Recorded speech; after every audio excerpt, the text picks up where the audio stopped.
Spatial neglect is very common after stroke, and it is a syndrome or disability after brain damage, and stroke actually causes brain damage. Spatial neglect is an inability to pay attention to the side of space that's contralateral to brain damage. So for example, after right brain stroke, patients will show that they have disability to pay attention to the left side of their body. It is very impactful, actually more impactful than expected or than appreciated. First is because not many people know about neglect or spatial neglect. When you think about stroke, you think about physical disabilities, you think about language problems. But a lot of patients in the rehabilitation hospital that we found, about 30 to 50% of stroke patients, they have spatial neglect. And they themselves, they do not know they have this deficit. So even if they were told that they have spatial neglect, they will not spontaneously correct themselves when they're moving around in their environment, when they're looking for their belongings. Sometimes they don't initiate movement toward the neglected side. So it's quite impactful in both in the cognitive and the motor rehabilitation. There are actually many different treatments out there, and a lot of them are evidence-based, meaning they're verified by very rigorous research methods. And there are two specific treatments that we're developing in Kessler Foundation. One is called prism adaptation treatment. Prism adaptation is a phenomenon, it's a visual motor phenomena that we have known for many years, for decades.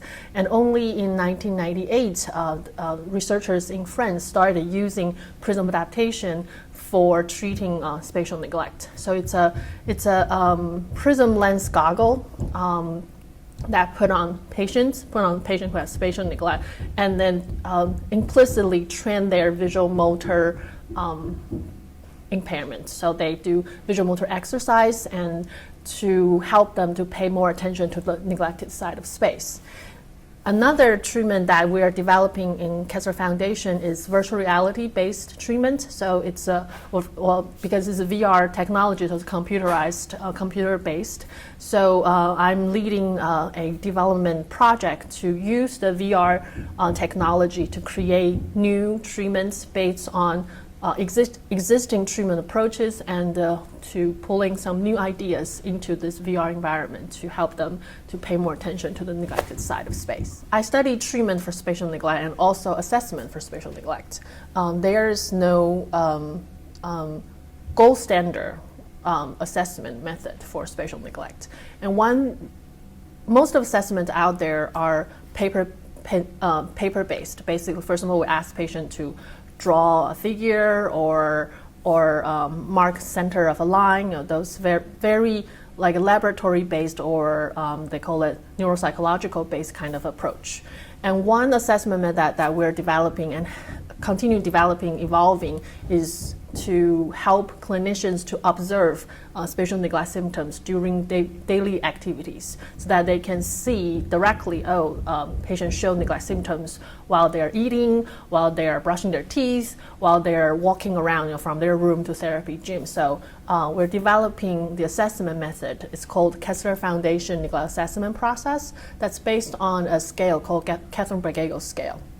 And the assessment has been going, there are 3 editions already, and hopefully in the next year or so, we will revise the assessment, make it even better, even more feasible to use for clinicians. We are running a big multi-site project now. It's called Practice Run, Practice-Based Rehabilitation Research Network Project.